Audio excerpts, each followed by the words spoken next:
on deck is going to be Dakota James for coming to the stage right now. Let's please put our hands together and give so much love to Tim Finnegan, everybody. Tim!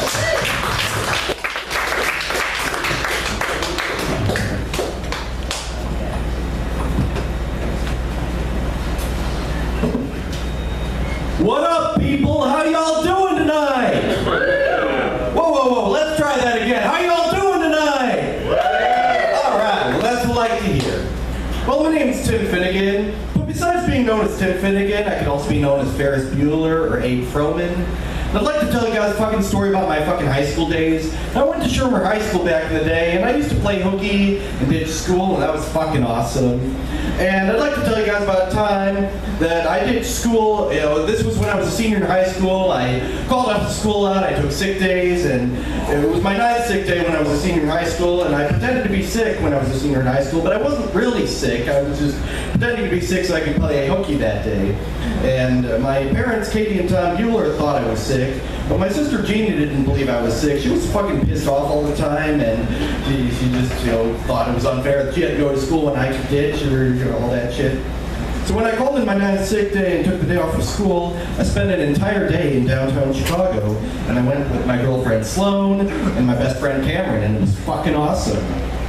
Now, first, that day I called Cameron and asked him to come over to my house to pick me up, since I didn't have a fucking car at the time. Cameron thought he was sick, but I knew he wasn't, but Cameron eventually came over. And when Cameron got to my house, he prank called the principal, Mr. Rooney, and he pretended to be my girlfriend Sloan's father, George Peterson. And when Cameron prank called Rooney, he told Rooney that he wanted to excuse his daughter Sloan from school. And then Cameron made a mistake by telling Rooney to be out there with Sloan, but we figured out a plan, and I disguised myself as Sloan's dad, and I drove a fucking awesome Ferrari, and then when we picked up Sloan from school, we were on our way to downtown Chicago to have a fucking awesome day. Now, when we got there, we were in a parking garage, and in the parking garage, Cameron was afraid to leave his fucking car there just because he was afraid it could get stolen or something. But I told the guy, the parking attendant, to take good care of the car, and even gave him a fucking tip. But then once we left the garage, we didn't realize till later that the parking attendants didn't do their fucking job, and they just drove off with the car and added a lot of miles to it.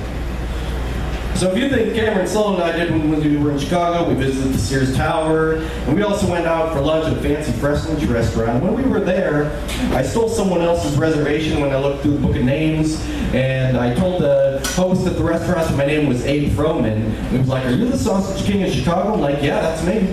And then he asked me to leave, but then I demanded that we be seated, and then he threatened to call the police, and I'm like, you know what, I'll just call the police myself. So then I used the phone, and then, but I didn't really call the police, I just called the restaurant, and then the host picked up another phone, and I had my girlfriend Sloan ask for Abe Froman, and then she described my looks and everything, and then we got seated.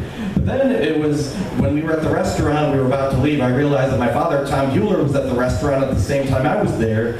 But then we got away just on time, we got in a cab, and we continued on our day in Chicago.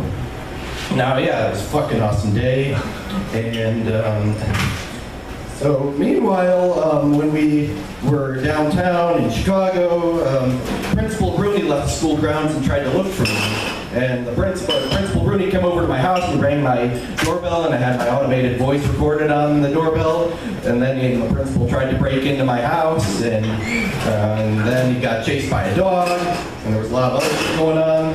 And yeah, I was just having a fucking awesome day in downtown Chicago. And some of the other places that Sloan, Cameron, and I went to were the Art Institute Chicago, and I was also in a parade. When I was in the parade, I loved saying to Donkey Shane and Twist and Shout by the Beatles, and that was fucking awesome. And then after the parade, we picked up the car and everything, but then Cameron went fucking berserk. When he saw how many miles were on the odometer, then he destroyed the car.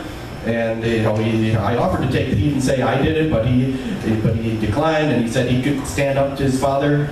And then I ran home, and I knew my parents were due home soon, and I made it home just on time. Rooney threatened me with another year of high school, but then Miss Sister Jeannie let me in the house, and the dog chased Rooney, and then I got back in bed. My parents thought I was still sick, and I told them I was feeling better. It was just from being out on my run home.